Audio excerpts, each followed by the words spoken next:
Good evening. So, how are you today? It's raining. There's flooding.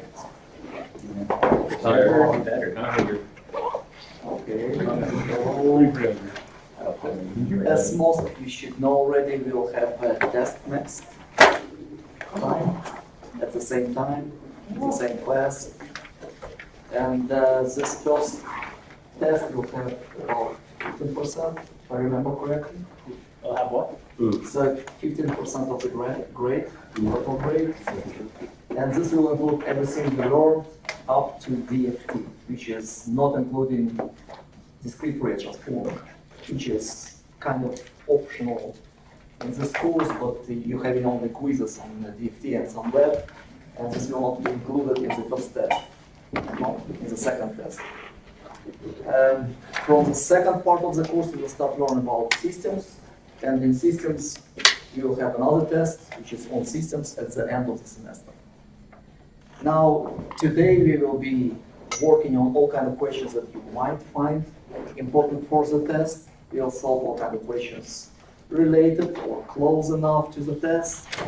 Some of them not close enough to the test, but unfortunately I cannot tell you which one is which. And you are supposed to know how to solve all of those problems. And this will prepare you to the test also. If you have any special questions about any other related topics or any other unsolved questions, you're welcome to ask. So it's basically it will take about an hour to solve all the questions that I want to solve, and then you'll have time for questions, or if you have some questions to solve, problems, and so on. So you'll have some time left. Now, do you have any questions on the theoretical part that you learned this week or previous weeks, or any other administrative questions that you might have? This is a good time to ask, yes. I did have a question about on the test entry on Canvas. It says there would be a proof.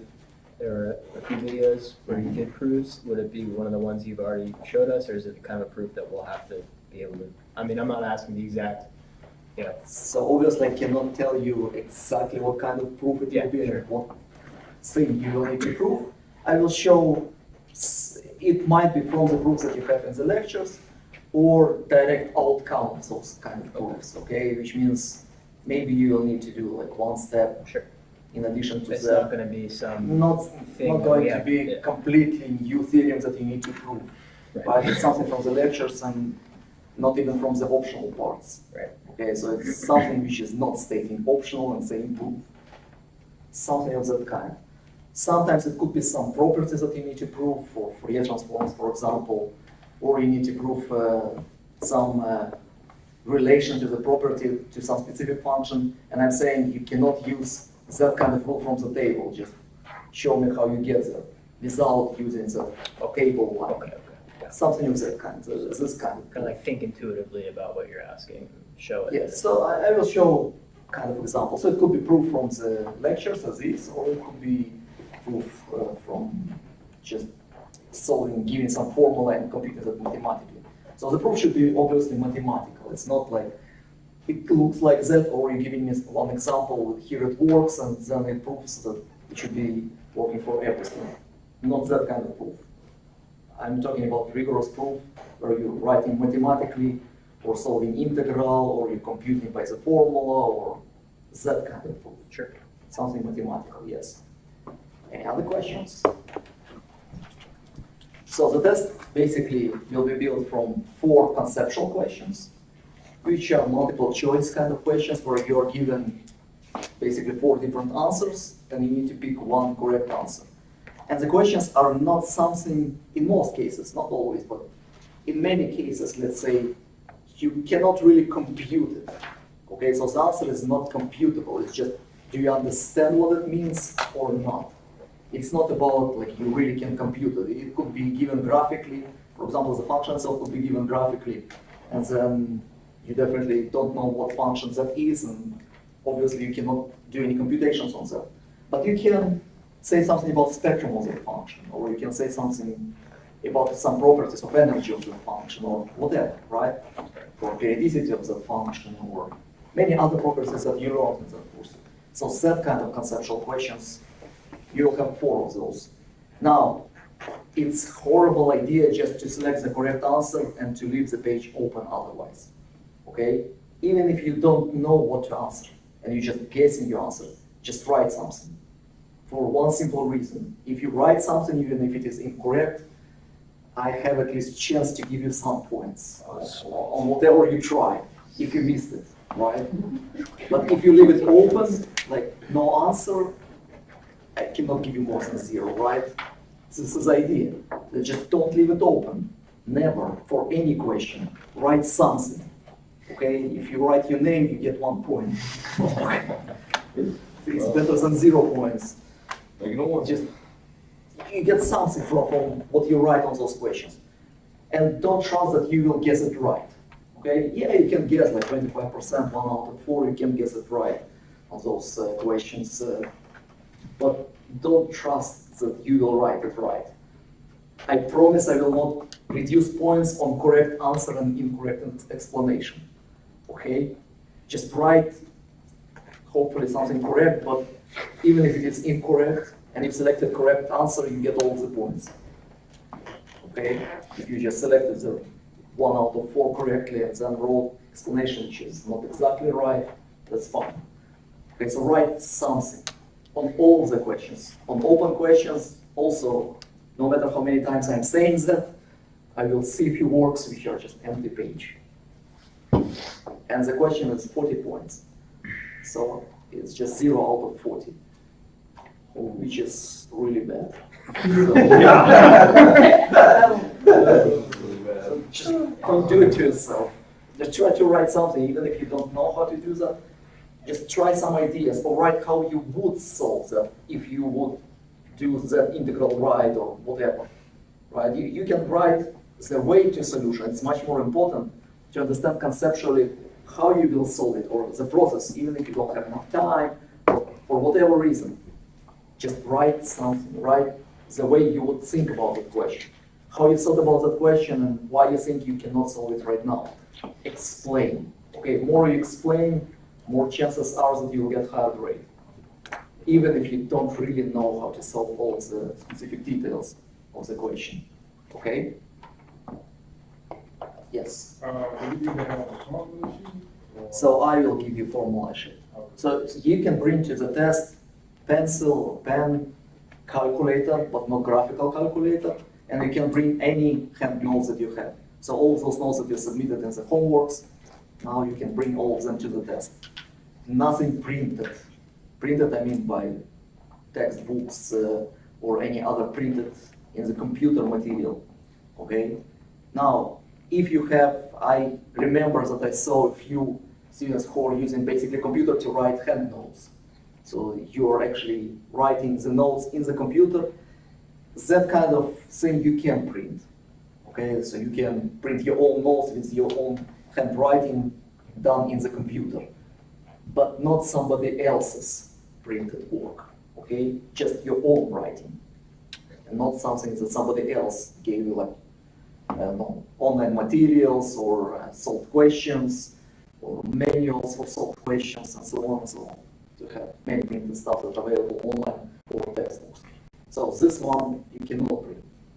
And mainly, once I even allowed notebooks and textbooks and whatever you want, it's mainly for you.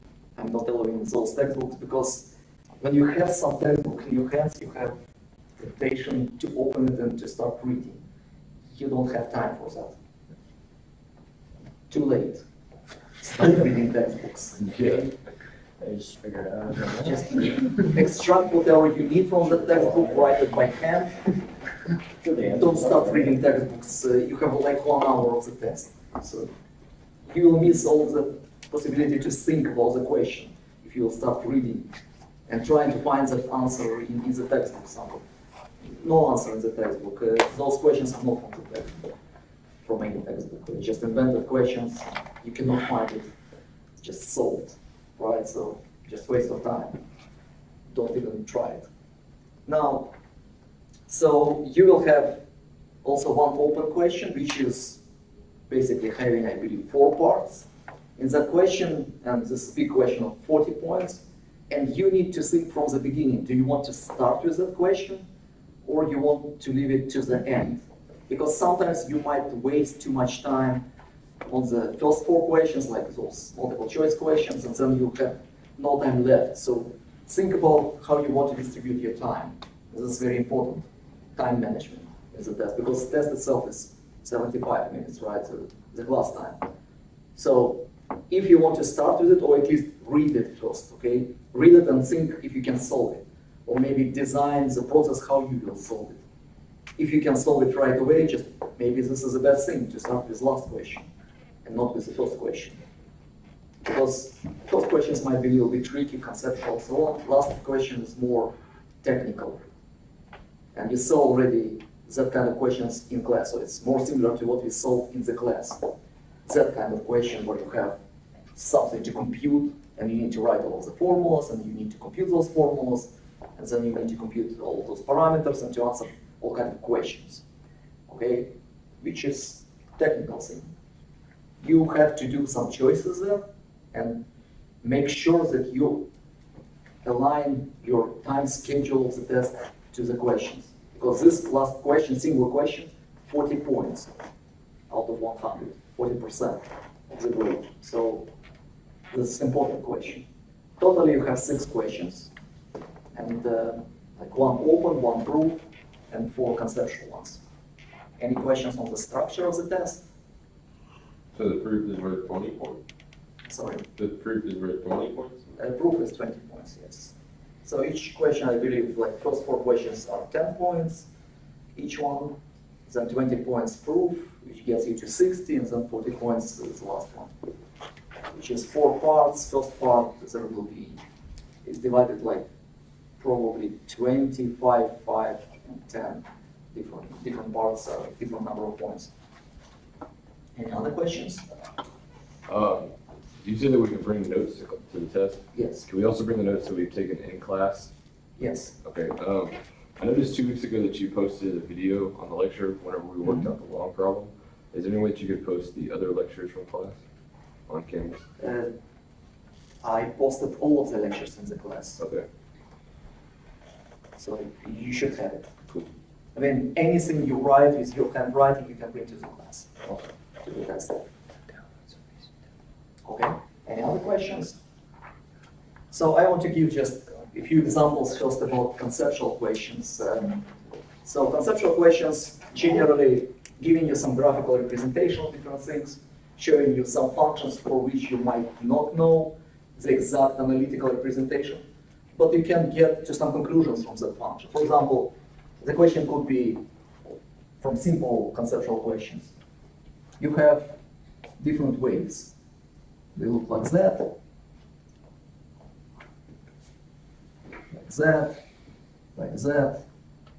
and maybe like that. And the question is, which one has the highest frequency, or the largest period interval? That kind of questions, okay? So obviously you need to understand what frequency means, or what periodicity means, or other questions of that kind. So if you have that kind of question, you're just evaluating, is the amplitude important for that question? So it might have like multiple different amplitudes. So obviously amplitude has nothing to do with frequency. You can have any frequency with any amplitude. Essentially, they are decoupled. So you don't care if it is like small or big. What is important for frequency? What is fast frequency? F is 1 over t. So t is time. This is excess of time. Which means higher the frequency is, narrower the period will be. Right? Now, if I'm asking about period, largest one probably will be that one because this is longest one, slowest one. Right? So frequency is kind of speed, how fast that thing is. Right?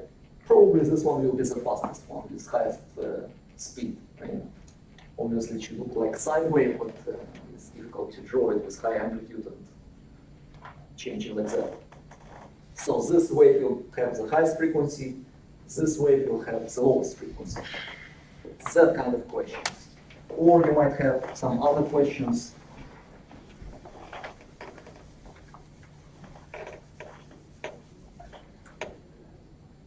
Let's say you have given wave like that, and then you have 4 plots of different amplitude spectrums.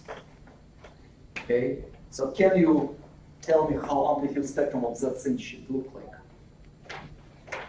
So let's take just the half of it, like positive thing. So here you have, let's say, omega. Here you have x of omega, smooth angle. It's the value of x of omega. And this one is x of t. So how this thing should look like? Can you approximate? I mean, obviously you cannot show the precise graph of it. You don't know how precise that thing should be. But can you approximate how the thing should look like? Amplitude spectrum of that thing without computing anything. This is conceptual question.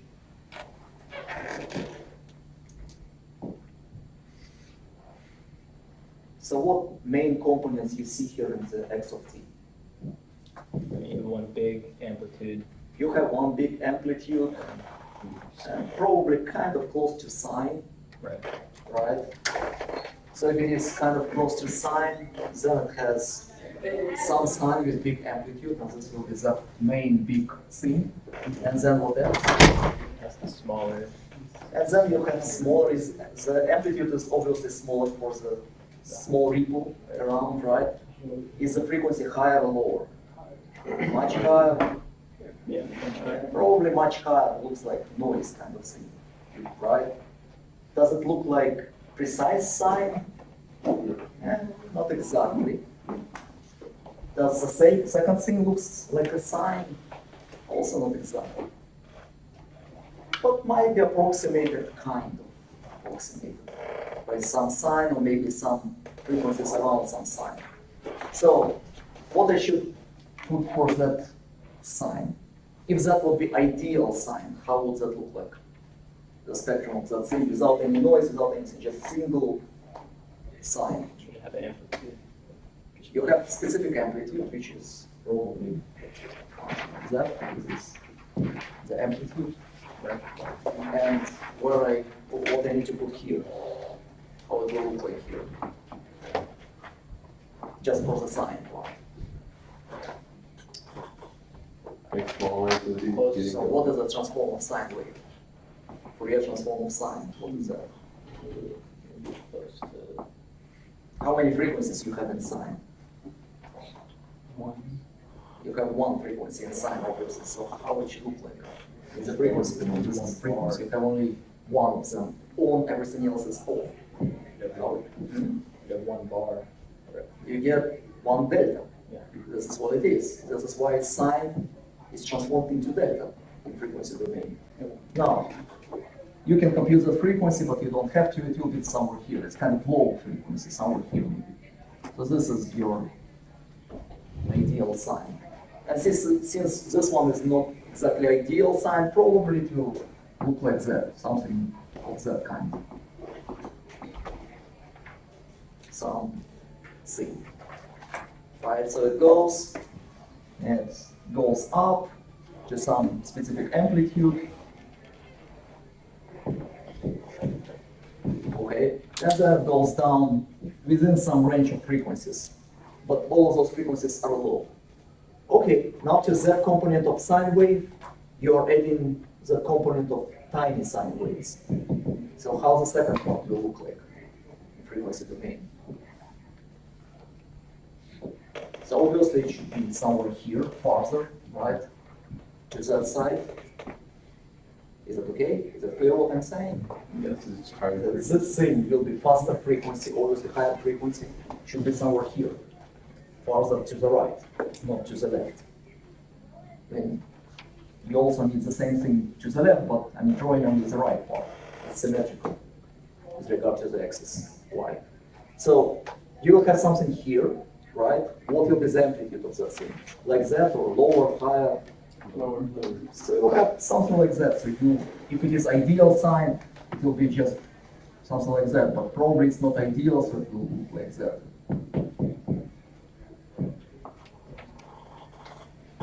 This is how it looks like. This is what it is. Now, the choices that you generally are given is something like that. So you have one correct answer, which will look probably like that. One incorrect answer will, let's say, like that. Both are the same amplitude, right? One could be that both are very small amplitude, or this one is higher, this one is lower. And then it could be that they are both like that, which are too close, that they cannot be that close, okay? Or maybe even overlapping like that, or whatever destruction I can invent for you. Okay, this is the idea, that you have 4 variants of that kind, and you need to pick one high here and one low here. Okay, and this will represent that thing. That kind of questions. That type of questions, I would say.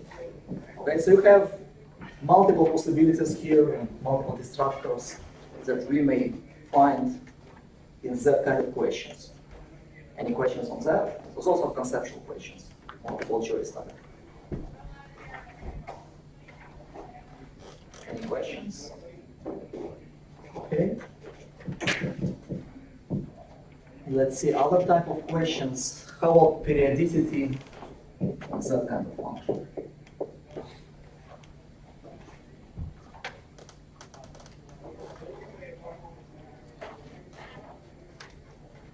So what is the period of that function?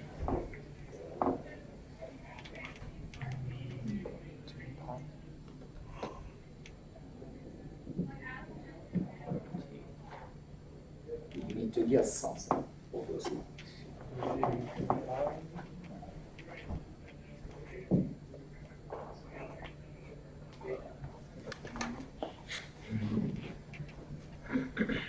Square root of 2 pi. Square root of 2 pi. 2 pi? Square root of 2 pi. Square root. Other options? We can see, we can check all this. So everybody thinks it's square root of 2 pi. Well, I think it's just 2 pi. Okay. I'm building for you conceptual questions, 4 answers. Right? So maybe there are 2 more answers. 2. I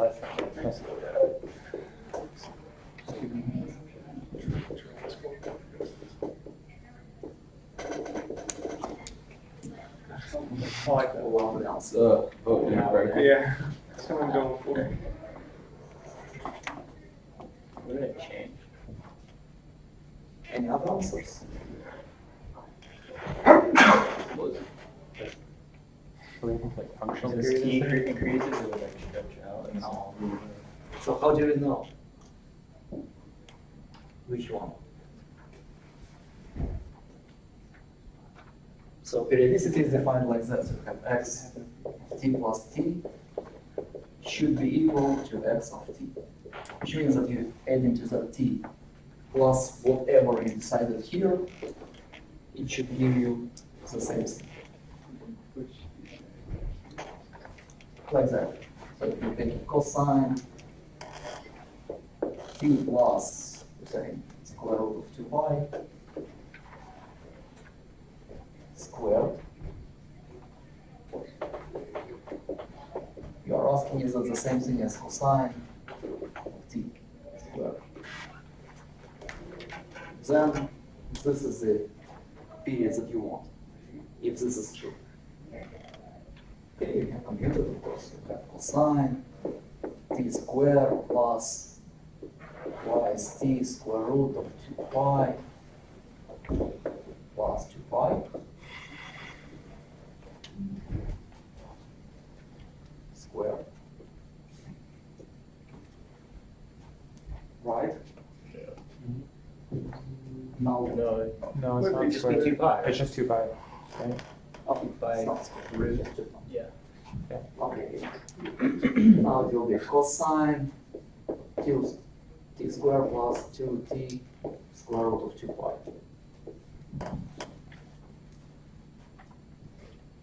Is that the same thing with this one?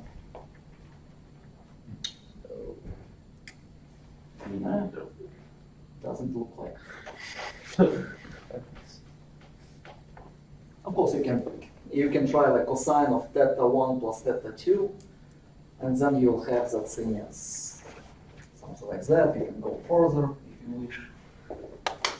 Let's see. So, do you remember the formula for cosine of sum of two angles? I believe it's cosine theta 1 plus theta 2 equals cosine theta 1 cosine theta 2 minus sine of the same thing.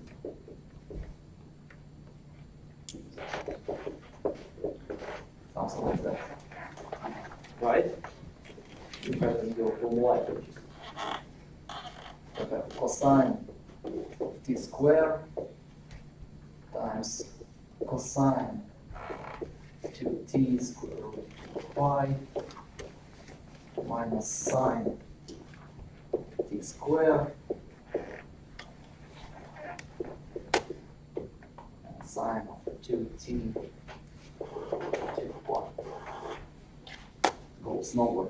Yeah, so we extracted that thing, but that thing is definitely not 1 and this one is definitely not 0. The period's going to change with t, so it's just not periodic.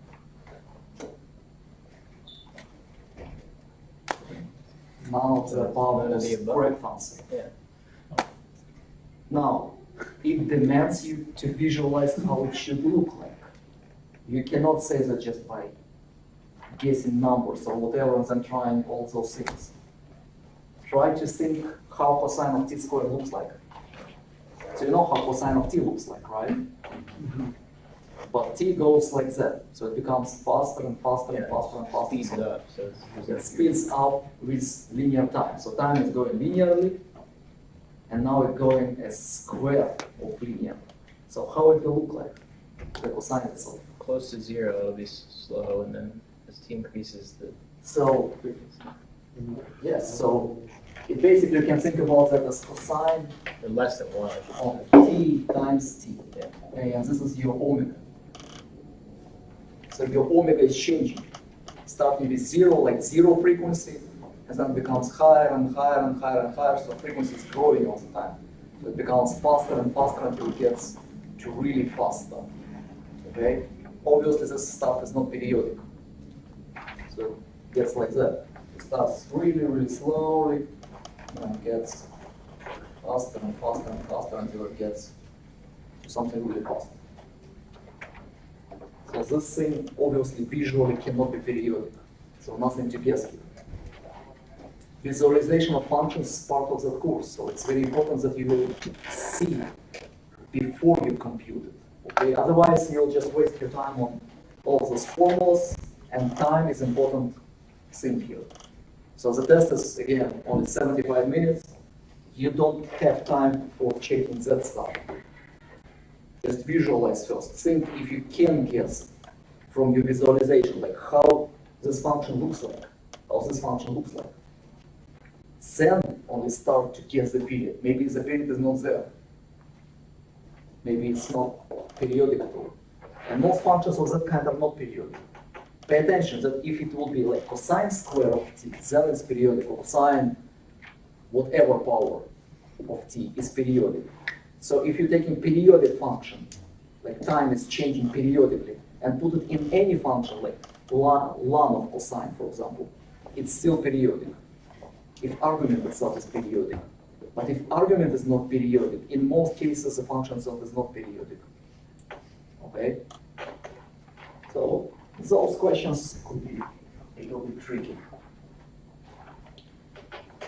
Any questions? Okay, so let's see another example. You want to determine the equation of the following signal. You have some signal, which looks like that. 0, then goes like that.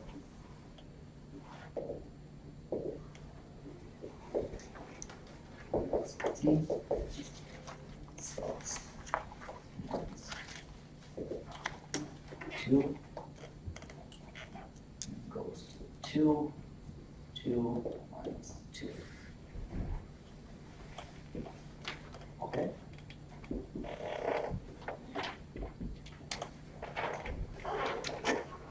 So you want to write the equation of the piecewise function as usual using step function and so on.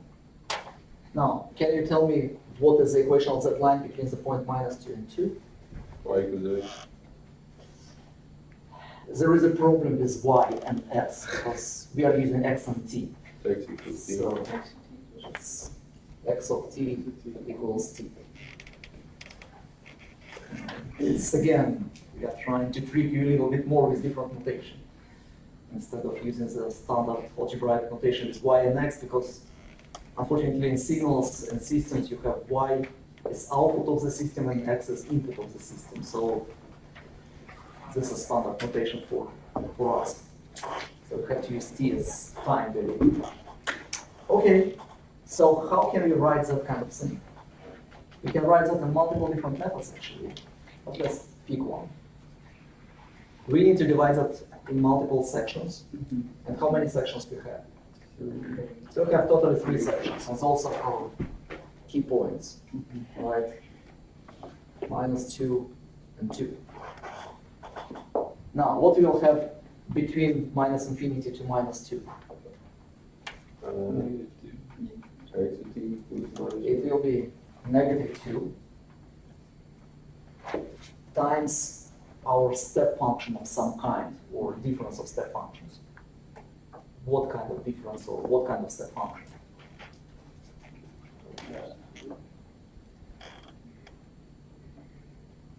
So how we describe something which is 1 here and 0 everywhere else? Minus, or u of minus T plus minus T. Minus, Again, plus. u what? T plus 2. Minus T Minus t plus T. plus t No. Minus T plus 2. plus 2. Okay. So let's see how this thing looks like. It should just be T plus Just 2 2. plus 2, right? So what happens at the point of minus 2? The step should change at the point of minus 2, or it should be mean. Yeah. Minus minus 2, which is 2 plus 2 is 4. So u of 4 is 1. This is not what you want. It's just positive 2, right? The minus T, U. So we have option. What's that option? Or that option? So which one we need? Two of those options are the same. Or do you know which one we need?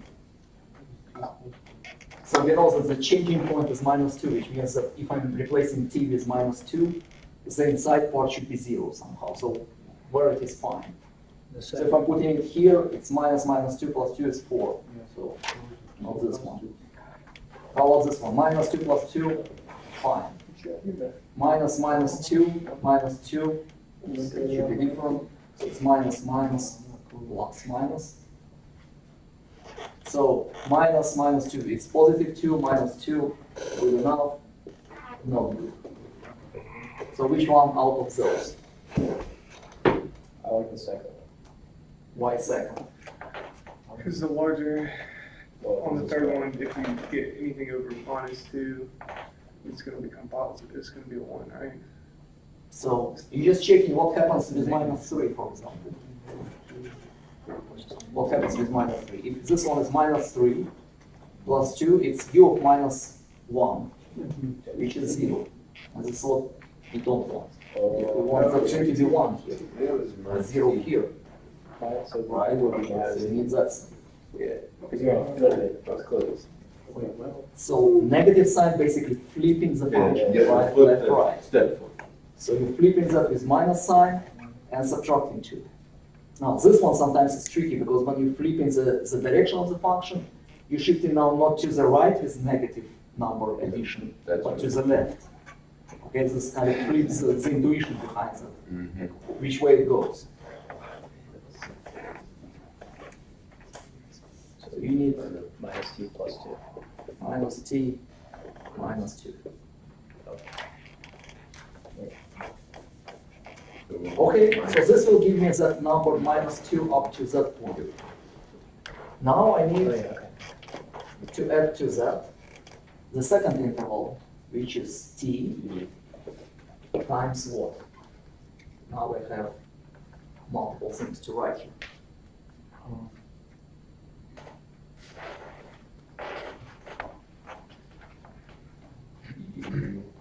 U of t plus 2 minus u of t minus 2.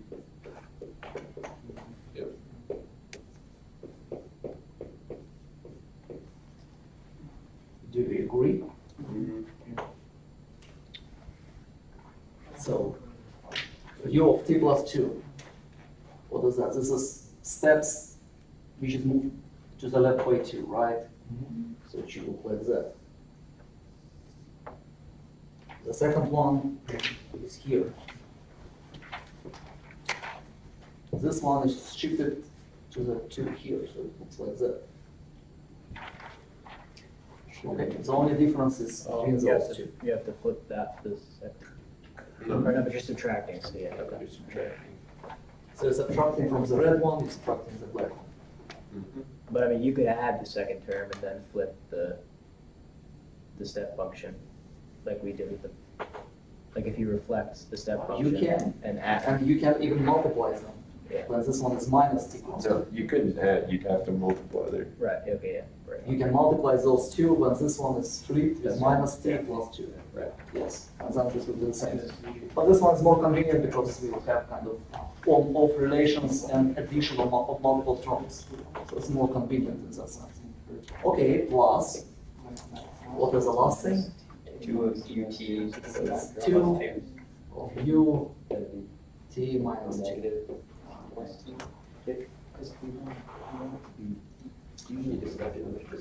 If you want, you can simplify to put those two together, for example. But it doesn't matter. You can simplify to right, just t times minus u of t minus 2 plus 2. Right, so you can write it like that. Simple algebra. Minus 2 u minus t minus 2 plus t 2 minus t to right. 2 minus t times u t minus 2 plus t u minus 2. That's it. Okay? So you just, I put those two together. This one times this one plus this one. Any questions?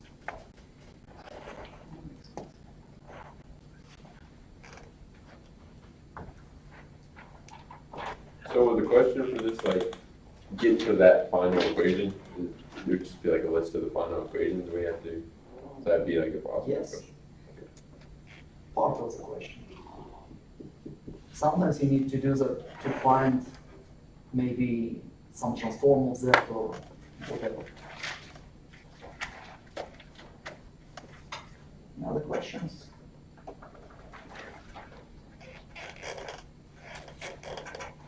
Okay, so let's try some proof kind of question. You need to prove that the following is true.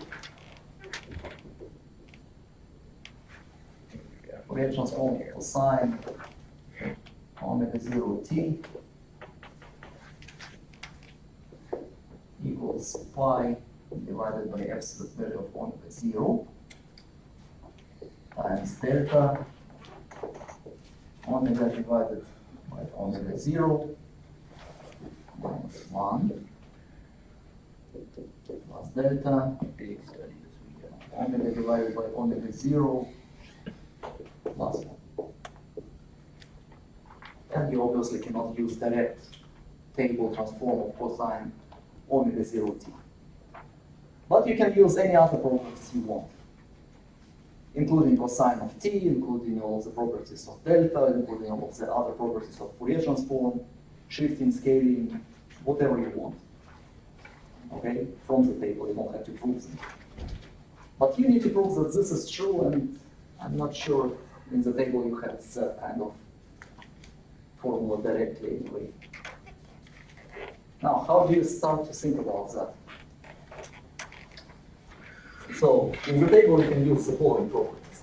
That's right, what is convenient. So you have cosine of t, it's translated into pi delta omega minus 1 plus delta omega plus 1 given.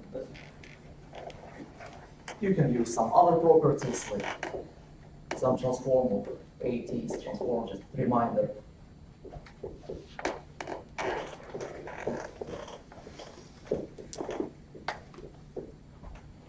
Divided by absolute value of A, and frequency is also scaled by A. So those kind of properties you can use. Now what?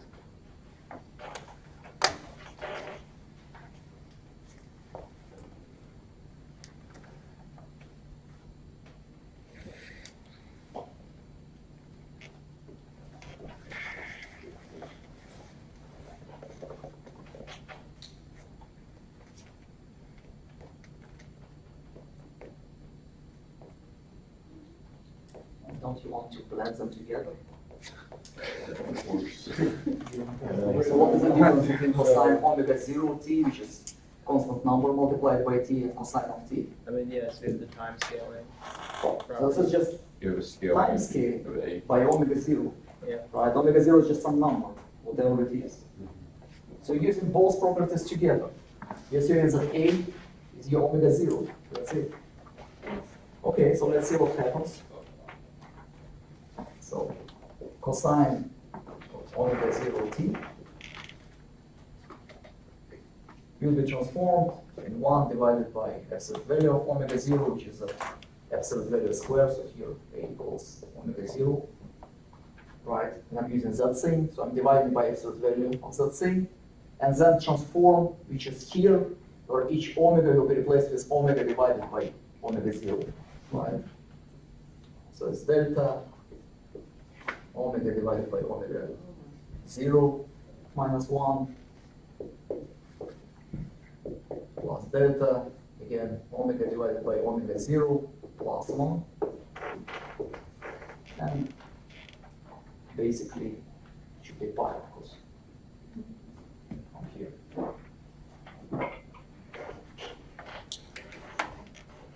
Basically, one liner. Okay. This is one possible solution. Again, all of the proofs should not take you more than a few lines. If you kind of write in the entire pages, developments and proofs, probably you are in the wrong direction somewhere. It should not take more than 3 lines. Yes? Sorry, so where's the pi come from? It's just a, oh, sorry. This is the transform. It's pi times sum of delta students. Yes. Thank you. So when you say we can't use the table, you mean we can't like say the proof is from the If table? this formula, for example, is in the table, you cannot say, I From the take as a table. table and this is what it is. So we can use tables for You can take, different formulas to combine you to can create use a. tables for everything unless say otherwise. Okay. Okay? Unless I'm saying, don't use the formula, prove it different. Okay? Use whatever else you want, any other part of the table. Okay? Any other transform, any other, that thing that you have in the table, that thing you have in the whatever, Okay. not that one. All right. Okay. So I thought we were having to do this without any table. So you need to find a way to overcome the problem to Yes, say, sorry, well, you're good. I don't have that thing, but I have that thing. Mhm. And that's fine, I will do some scaling here, and I will get to that. Now, in the table, you'll get it actually a little bit differently, because you'll have that thing times like omega minus omega 0. This is what you'll have in the table. You'll have delta, omega minus omega 0, and so on. This is the formula that you have in the table. The question is that the same thing? If you remember, it was kind of pi times delta without omega 0 here. It will be delta.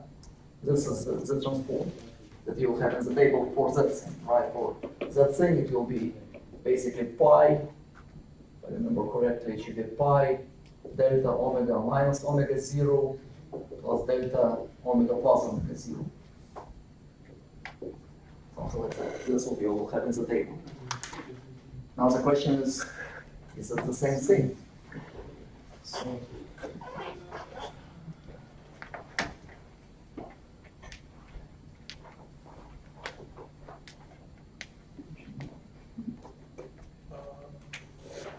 So this is what your table will show you, and this is what you need to do. So even if I'm allowing you to use that one, how can you get to that one? Divided by omega Divide zero. everything by omega. Okay, so let's divide everything by omega. So you have the transform is pi times delta omega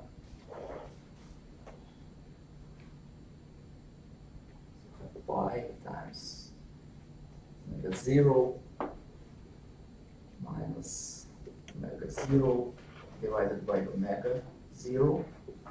Something like that. So common denominator here plus that thing plus omega 0 divided by omega 0. Okay. Now what? What is the next step? You can split the fractions and simplify omega 0 over omega 0 as 1. Sorry, You can split the fractions apart. I just combined the fraction from here. Well, no, you divided the fraction.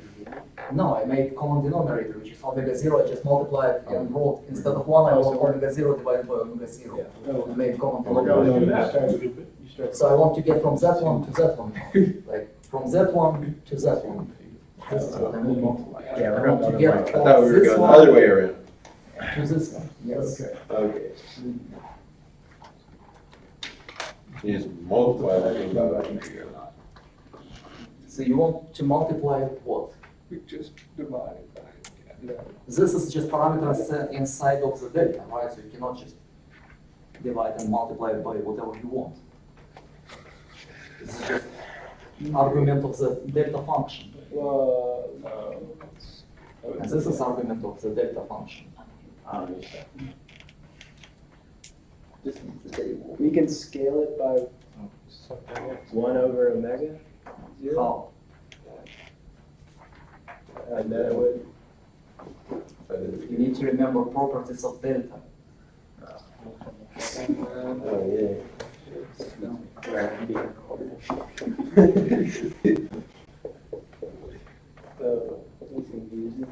This is the properties that you need. Mm. That scale of delta is basically delta divided by the same delta. Yeah. Why is that true? Can you guess that without remembering? Look, what is delta? Delta is something super narrow and super high, right? This area of 1. Mm-hmm. Now, if you scale in time by any constant, by 2, for example, which makes it, what is 2t when you're scaling any function by 2t, for example? You're making it faster or slower, like narrower or wider? Narrower. It's actually making it narrower, right? Twice as narrow. Now, if it is twice as narrow, it should preserve the same area under the curve. Yeah. What it will be? 1. It's still. So it still will be 1. Yeah. So you need to divide by that coefficient to get the same area. Because if you integrate on that thing, it should be the same integral on that thing, right? And you know that integral of delta is 1, right? Mm. So it will be basically that thing. Right? And the integral of that thing should be also 1 divided by a, because this is how you make your area smaller. You're taking area and making it a times smaller, right? This is what you get. Just from the integration, just from amount of area which left when you're making your plot twice as narrow. Okay, so how do you use it here? So what is your a here? Omega. No.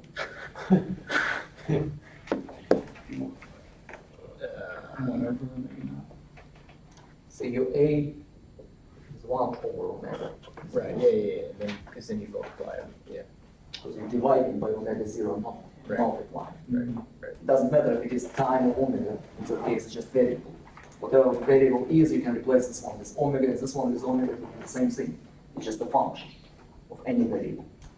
Okay, so this will give you pi omega 0 absolute value, and inside you have 1 over a times delta.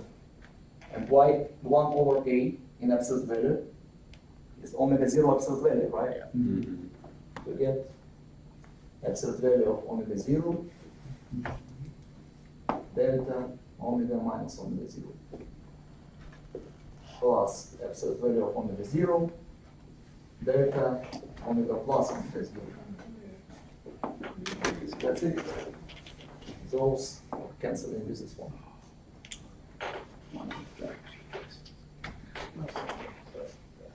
This is also mathematical proof.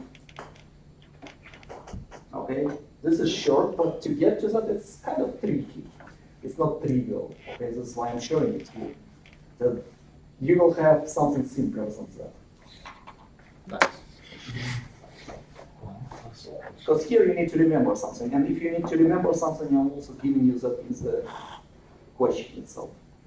I'm trying to remind you that you need to use. So you're gonna give us the proof we need for the problem? Hmm? So you're gonna give us like the equation from the table? So if you Set need the proof? hint, I will give you hint. If I'm not giving you hints, this is or very basic for the course, or you have them in formula pages. Okay. Yes. What's the the test format? What's the format of it? You have 4 questions which are multiple choice, 1 question which is proof, and 2 questions, and 1 question which is open question. Or you need to write something, Okay.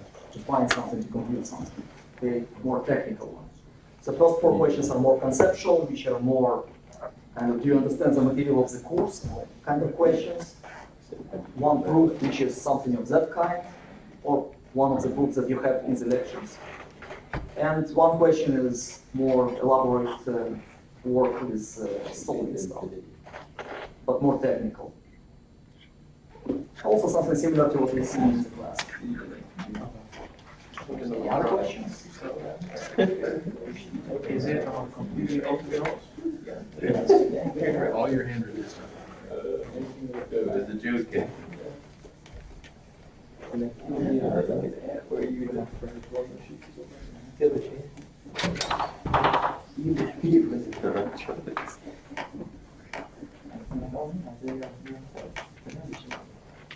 Okay, and last type of questions that we have here is basically similar to what you might have in the last question, where you need to compute Fourier series, Fourier transforms, and other kind of spectral stuff. The question is, you have x of t given by something, which is in that case 2 sine squared t minus 2 sine squared t plus 5 sine 4t. And you want to find Fourier series, trigonometric and complex power, Fourier transform. It's that kind of open question to make all those computations on some given signal. And this is something similar to what you will have in your last question. Just multiple subsections that you need to do with your signal. Now, how you start that thing? You just start by definition, or you start by tricking the system and trying to bring it to the form you want without computations with integrals. Sometimes you need it, sometimes you don't. So what are the cases where you need to do that tricking of the system? Where you can simplify using trigonometric identity. Exactly. So if you can simplify your expression, whatever it is, to make it something multiplied by cosine of something, plus something multiplied by sine of that thing, and with other different frequencies, then you're fine, you don't need to do anything else. Okay, just bring it to the form of trigonometric Fourier series and go from there by comparing coefficients. If you can't do that, you don't have any trigonometric identities which will help you to do that, then just go by definition and write all those integrals, compute coefficients AK, BK, CK, all of those. Okay, just compute those integrals, use integral tables that you have in formulae pages, go by definition. Okay, this is the approach. Now, in that case, obviously you have very simple equation here, and you can do some trigonometric manipulations here to get to Fourier series. So you'll be writing something like that. You have formulas that cosine square minus sine square is cosine of 2t, double angle. So it's twice cosine of 2t plus 5 sine of 4t. Now, first question that we are asking always is, what is the periodicity of that function, right? Because without that, we cannot solve it. We cannot write the actual Fourier series. It's all based on the periodicity of that function. So what is the periodicity of that function? So it's sum of two trigonometric functions. What is the periodicity of cosine 2t? Pi. So it's pi periodic. And this one? Pi x. Pi over c. Pi what? Over c. Pi over 2. Periodic. So what is the overall period?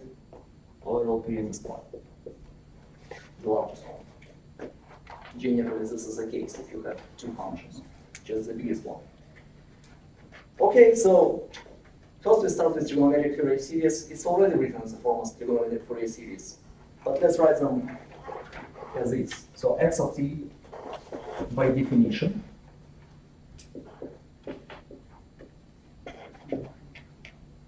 this is a0 divided by 2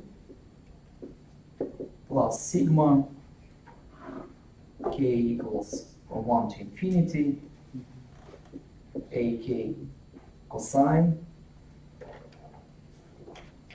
Here we'll have 2 pi over t times k times t. So what is 2 pi over t? Is that t? 2. Just 2. It's 2 kt. And the same thing with sine.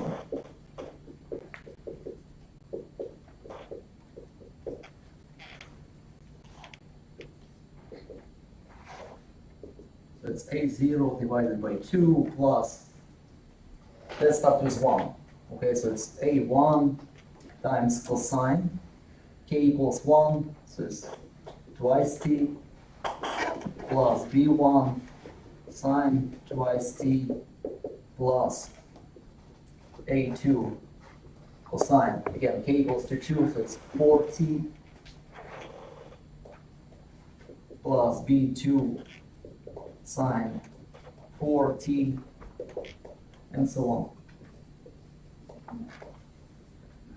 So when k equals 3, so it's 6t plus b3 sine 6t, and so on.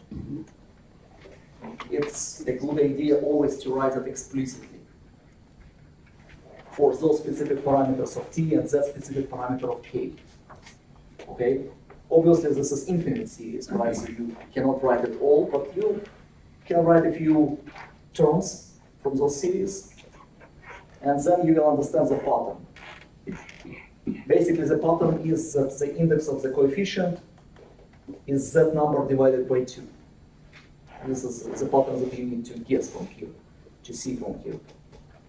That every time you see a2, it's multiplied by cosine 4. If you have a55, then you'll have cosine of 55 times 2, t, which is 110t, whatever. Okay, the same thing with sine. This is all you need to get from that thing. Now, you know that the answer should be that thing, which means that most of those coefficients are 0, but some of them are not. And how many you have which are not 0? 2. 2. This one and this one. So to which parts here they correspond? So you have cosine 2t, you're comparing coefficients between this one and this one. So you have cosine 2t, this one, and you have sine of 4t, which is this one. So every coefficient except b2 and a1 are zeros. All you have left is just a1, which will be what? b2, and b2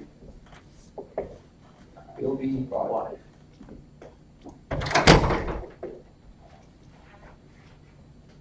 bi, which is not equal to 2, equals ai, which is not equal to 1, equals 0. Okay, all of the other coefficients are just 0. Basically, that's it. You computed all of the coefficients of Fourier series that you needed for that specific case. How about complex Fourier series?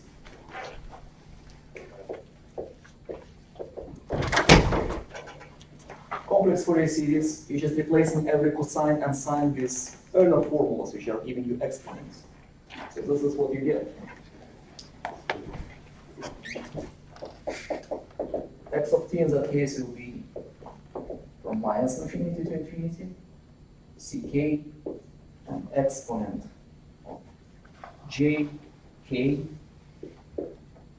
and times 2. Again, 2 omega divided by t, which is twice 2 here. Okay, so it will be something like that, c0 times 1 plus c1 times e to the j1 to t, so it's twice j t plus c minus 1, and then you have e to the minus the same thing, plus c2 e 4 jt plus c minus 2 e minus 4 jt, and so on. Okay, so this is explicit writing of z sigma.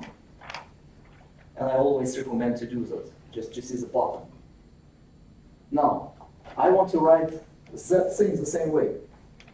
So just to remind you, the cosine of theta, of any theta, is e j theta plus e minus j theta divided by 2. And sine of theta is e j theta minus e minus j theta divided by twice g. Those are Euler formulas. I'm replacing everything here with those formulas. So my x of t, what I want to compare to, is twice cosine of 2t. So theta is 2t in that case. So it will be 1/2 e j 2t plus e minus j 2t. Okay? So this is my cosine.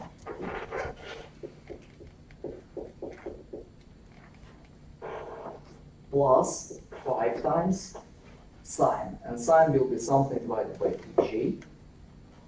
And then you have exponent of j 4t minus exponent minus j 4t.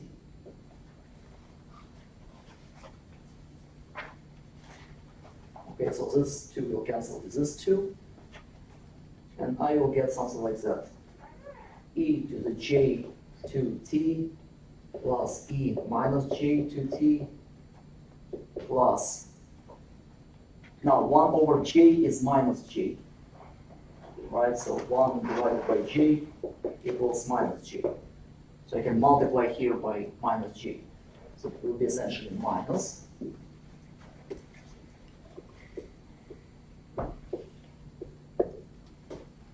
That kind of coefficient.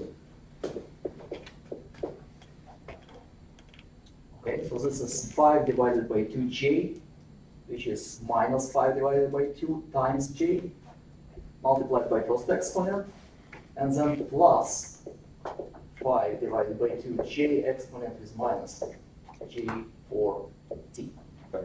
Yes. So we are supposed to multiply by j over j to get out of the denominator? Yeah, it's more convenient, I guess.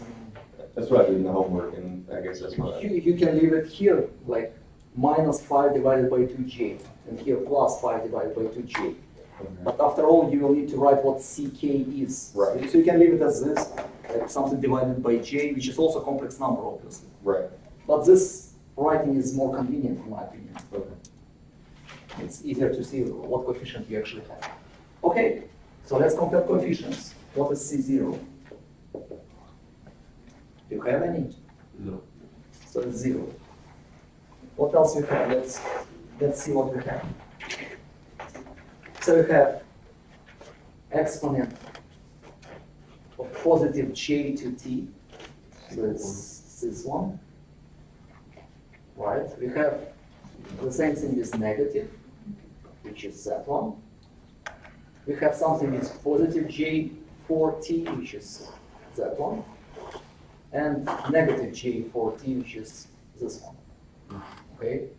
So essentially you will say that C1 is multiplying here, C minus 1 is multiplying here, C2 is multiplying here, and this one is multiplying here. And all of the rest of the coefficients are zeros. Okay? So we'll have basically C1 equals 1 equals C of minus 1, and then C2 equals minus 5 divided by 2j, and C minus 2, well, it's 5 divided by 2j.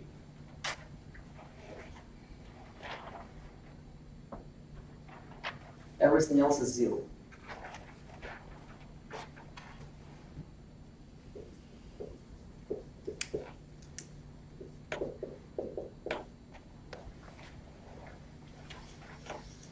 Okay.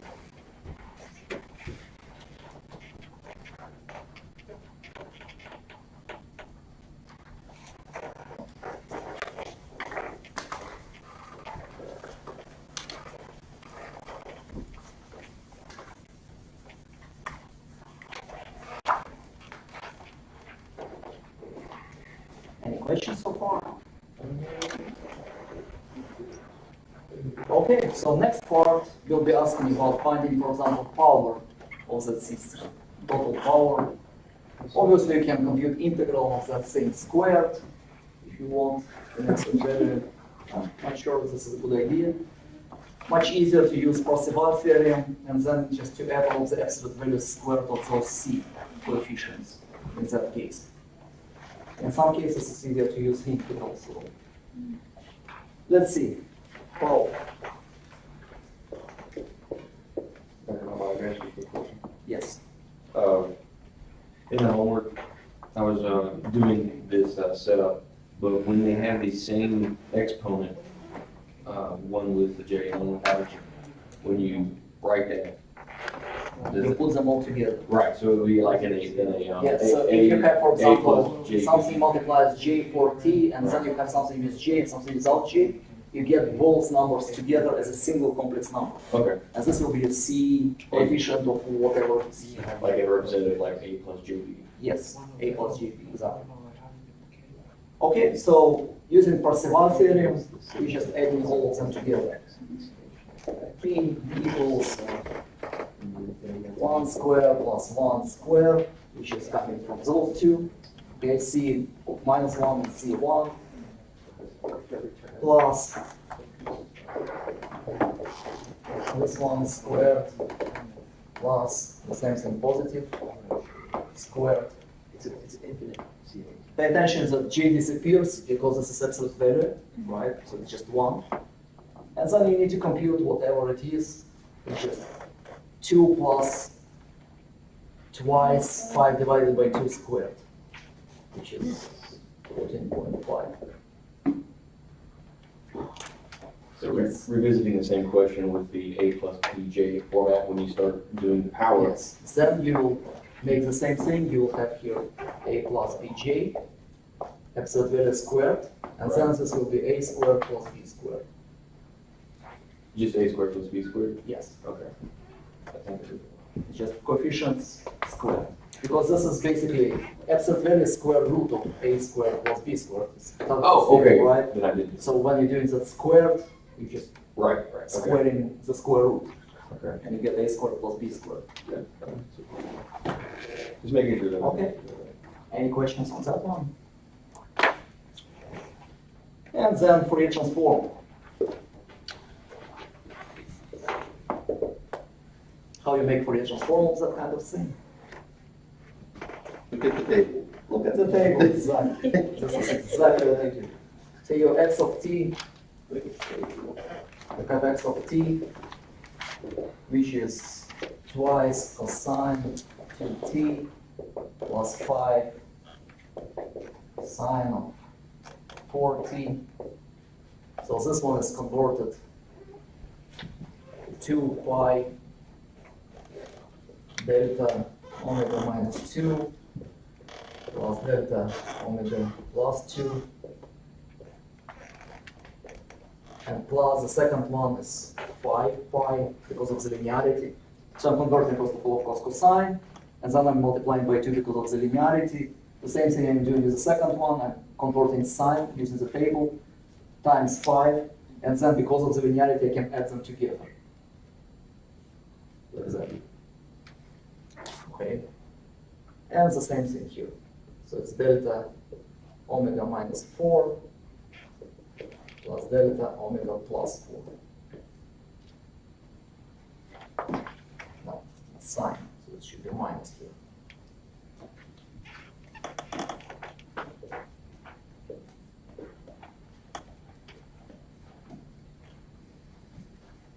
And J here. This is transform of sine.